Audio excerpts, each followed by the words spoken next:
Donc, je ne vais pas perdre mon temps dans les geôles françaises.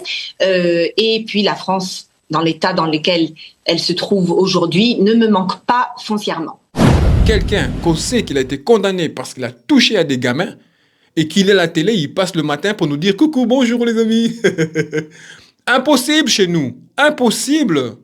Mon ami, je te passe mon bonjour. Les amis, j'espère que vous allez bien. Excusez-moi de ce petit retard. Bon, il va y avoir plus de retard ces derniers temps parce que je fais des travaux à la maison, donc j'ai pas vraiment le temps de faire des vidéos avec le boulot et tout. Vous comprenez, vous savez ce que c'est. Mais l'essentiel, c'est qu'on est là, on se retrouve et on discute ensemble.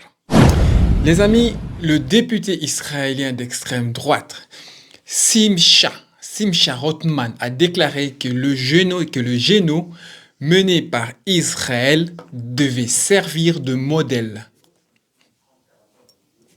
Un modèle. Donc, cela s'est passé lors d'une conférence au Knesset, intitulée « Gaza le jour d'après ». Ce que nous avons fait à Gaza, nous deviendrons un modèle de la manière de faire face au mal absolu. Bon, donc pour eux, des enfants qui sont morts à Gaza étaient le mal absolu. Je rappelle quand même qu'il y a un nombre incalculable d'enfants qui sont morts. Hein, comptés, pas comptés, enterrés, pas enterrés, enfin, voilà, je ne vais pas faire le tableau. Mais bon, si c'est des enfants que vous appelez le mal absolu, soit. De ne pas seulement y réagir, mais de le vaincre, a-t-il déclaré. Plusieurs ministres et responsables de la coalition gouvernementale ont défendu l'idée du contrôle israélien sur Gaza, évoquant ouvertement la colonisation de l'enclave et son intégration future à Israël, affirmant que le territoire palestinien devait devenir juif et que la colonisation devait commencer par le nord du territoire. C'est clair pour tout le monde ou pas? Même le tonton moustacheux n'a jamais tenu de tels propos monstrueux après avoir détruit le ghetto de Varsovie. Le sionisme est une idéologie au service du shaitan. Là, c'est une phrase que j'ai trouvée sur un commentaire. J'ai trouvé ça excellent. J'ai dit, je vais la placer. Pompeo, les amis, il arrive tranquillement et lâche. Faut que les livres d'histoire oublient Gaza. Effacer les morts, gommer les victimes, passer l'éponge. The next generation of young people won't remember October 7th in the same way. That's true in Israel and in America and broadly in the world. And we need to make sure two things. One, it's not that we don't forget. We need to make sure that the story is told properly so that when the history books write this, they don't write about the victims of Gaza, right? They can't. The history, and it's. I should be a little more precise. There were victims in Gaza, right? It's true. There are civilian casualties in every war that's ever been fought, but the victims were the people of the nation-state of Israel. The aggressor was the Iranian regime in the proxy of Hamas, and we need to make sure that the history books reflect that, and that requires each of us every day to talk about it in real time with our children, with our grandchildren, about it in a way that is serious and thoughtful and complete and moral. Et la salle applaudit. Normal, quoi. Normal, comme si le mec venait dire un truc tout à fait humain. Faut que les livres d'histoire oublient Gaza. C'est ça la phrase. C'est pas un dérapage, les amis. Demander d'effacer Gaza des manuels, c'est vouloir maquiller l'histoire. Cacher ce qui a été fait, enterrer les morts, nettoyer le passé. En gros, si on ne l'écrit plus, ça n'a jamais existé. Voilà la logique. Ils veulent surtout que les générations futures n'apprennent pas le massacre, ni comment ces terres ont été prises, ni à quel prix humain. Effacer pour mieux cacher. Cacher pour mieux se donner une conscience. Le sionisme ne connaît que le mensonge. Ici, les amis, Ben Gvir et sa clique, veulent ressortir la corde. Oui, la pendaison, les amis. Tranquille, tranquille. On a aboli plusieurs choses dans le monde, mais voilà, si on pouvait revenir là-dessus, ma foi, ne dérangerait pas. Attention, évidemment, quand je dis la pendaison, la corde, on ne le sort pas pour n'importe qui, hein. On le sort pour ces animaux-là. Car car c'est de cette façon-là que eux voient les choses. Car c'est de cette façon-là que eux appellent cette population. Ce machin, parce que je ne sais pas comment l'appeler, est passé en première lecture en novembre 2025, les amis. Et maintenant, ça papote en commission comme si c'était un dossier parking. On vend ça comme de la sécurité. En vrai, le but, c'est de faire peur, de frapper fort, d'envoyer un message. Quand ton projet phare, c'est la potence, mais mon mec, t'es plus dans la justice, gars. C'est plus de la justice, là. T'es dans la vengeance d'État. Ici, les amis, l'armée dit aux gens, fermez-la. Tu postes une vidéo, tu racontes ce que tu vis, tu partages un témoignage, bam, on t'arrête. Le 24 décembre, ils ont balancé des tracts à Tuba pour prévenir. Tous ceux qui critiquent Israël en ligne égale du terreau. Donc, en fait, du coup, en un mot, il fout la trouille pour faire taire. En vrai, le but, c'est quoi? Empêcher que les images sortent. Ils veulent contrôler l'histoire. Moi, je dis, c'est simple. Ils ne veulent pas de témoins, pas de vidéos, pas de preuves. Donc, un silence forcé. Meir Habib, les amis, vous savez que Meir Habib était en procès avec Guiraud. Guiraud, c'est Guiraud, je crois. Parce qu'il avait traité de sale porc.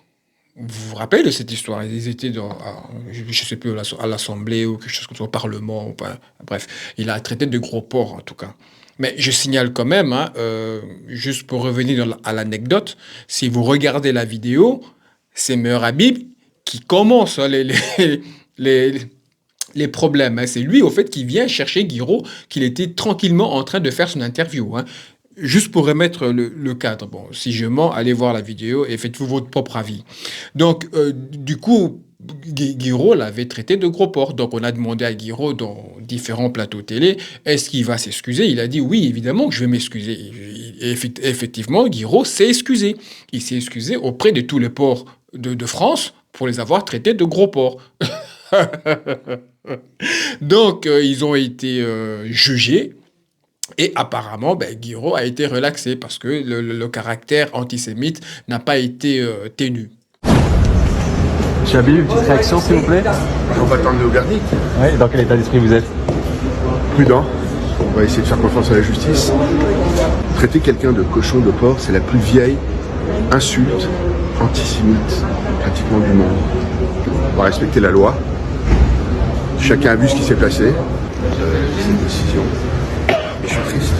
Je suis triste parce que la justice n'a pas été prononcée dans cette affaire. Comment peut-on laisser impuni fermer les yeux lorsque un élu de la République traite de cochon, de porc, la plus vieille insulte antisémite de l'histoire de l'humanité? Avec la personne même de David Guiraud et avec la capacité aussi. Donc seul le tribunal ne sait pas qu'il y a un lien entre le fait de traiter M. Meir Habib de cochon et l'antisémitisme le plus crasse. Et M. Meir Habib est victime aujourd'hui d'un harcèlement antisémite comme jamais vu. Le jour où ces mots, comme dans d'autres cas, se traduiront par des actes, chacun verra sa responsabilité. Merci, merci. Et dès là, vous avez Meir Habib qui vient faire du cinéma. Il vient faire le dur. Mais le vrai problème, il est ailleurs. Le Meir Habib, au fait, lui ne parle presque pas de l'insulte en elle-même. Ce qui l'obsède, lui, c'est d'imposer que gros porc ou sale porc serait la plus vieille insulte antisémite de l'histoire. Voilà son combat. Pas l'injure, mais l'étiquette qu'il veut coller là-dessus.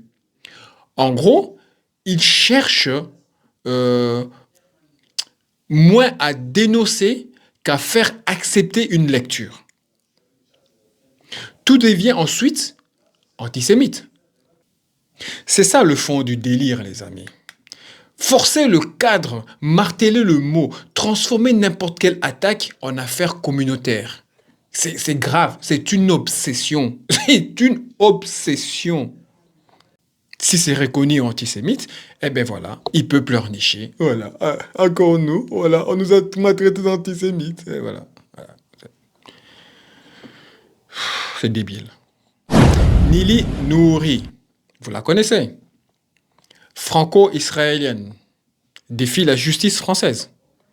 Je ne pourrai plus mettre les pieds en France. Traduction simple, je me planque à l'étranger pour éviter la justice française.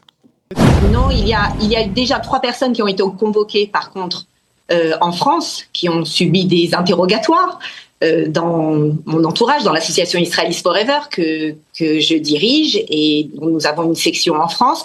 Donc, eux ont été déjà questionnés par les gendarmes et voilà. Et maintenant, j'attends de savoir s'ils ont conclu que c'était véritablement un délire antisémite ou s'ils vont arrêter de creuser plus loin. Alors justement, si cette procédure va plus loin, quels sont les risques réels pour vous?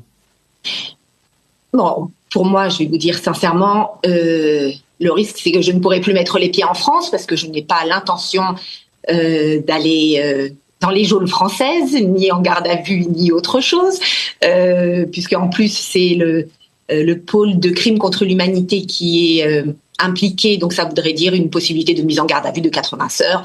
Je vous assure qu'en 96 heures, je peux faire beaucoup de choses pour Israël, donc je ne vais pas perdre mon temps dans les geôles françaises. Et puis la France, dans l'état dans lequel elle se trouve aujourd'hui, ne me manque pas foncièrement. Donc ça n'est pas vraiment grave. Ce qui est grave par contre, c'est que cela représenterait un précédent. Elle joue la rebelle depuis Tel Aviv.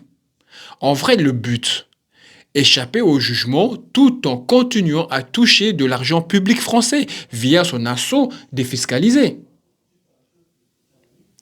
Les amis, c'est complètement grotesque. Donc, tu craches sur la France, mais tu profites encore du système français. Les pseudos maintenant patriotes qui applaudissent soutiennent en fait une franco-israélienne qui fuit la justice de son propre pays, de votre propre pays, donc son pays, la France. Mais c'est pas du courage, c'est de la lâcheté. Elle le dit clairement. Je ne veux pas répondre devant un juge français. Mais ok, pas de souci, ma petite Nili, là. Mais dans ce cas, assume jusqu'au bout. Ne reviens plus en France, alors. Qu'elle coupe aussi les avantages. Parce que là, c'est trop le combo parfait. Mépris du pays, plus argent du pays. Et la petite Nili, ta fuite, c'est pas de la bravoure, c'est un aveu. Et les pseudos français, là, qui passent leur temps à marteler djellaba, foulard, kebab, ramadan. Maintenant, c'est le halal. Il y a toujours un truc nouveau. Regardez, franco-israélienne, elle insulte votre pays. Elle dit qu'elle ne veut pas être jugée en France par des juges français parce qu'elle sait qu'elle est en tort. Elle se barre en Israël, mais elle continue à gagner de l'argent public français. Et là, vous dites quoi? Les pseudo-patriotes, là. C'est ça le vrai combat que vous devriez mener. C'est là où l'argent français part réellement. Enfin, bref, faites ce que vous voulez. Moi, je suis en Belgique. Moi, je vais bien en Belgique. Morandini, les amis, Morandini condamné, mais toujours en l'antenne. C'est normal. Parce que là, il a été vraiment condamné. Là, c'est fini, il n'y a pas de hausse, c'est que ça. À moins qu'il ait fait appel encore, parce qu'il y a toujours un appel de l'appel. Non? Dites-moi dans les commentaires. Mais en tout cas, j'ai lu qu'il a été définitivement condamné. Mais le mec est toujours dans le plateau. Oui, je vais vous dire, Morandini est utile. Utile à quoi? Son émission fait de l'audience. Et en bonus, il sert la droite et l'extrême droite pour 2027.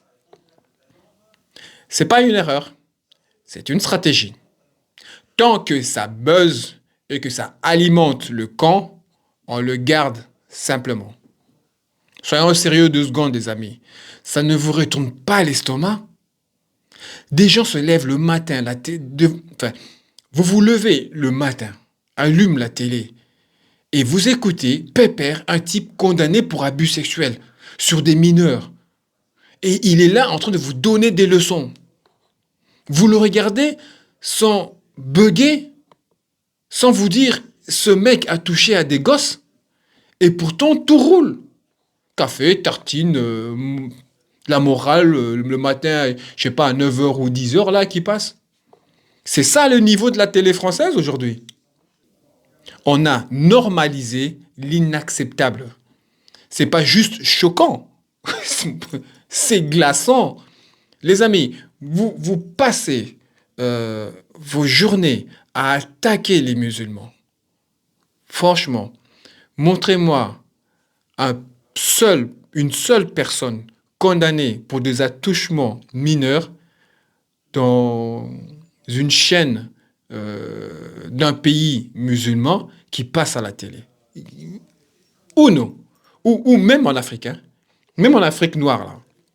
Quelqu'un qu'on sait qu'il a été condamné parce qu'il a touché à des gamins et qu'il est à la télé, il passe le matin pour nous dire « Coucou, bonjour les amis !» Impossible chez nous. Impossible.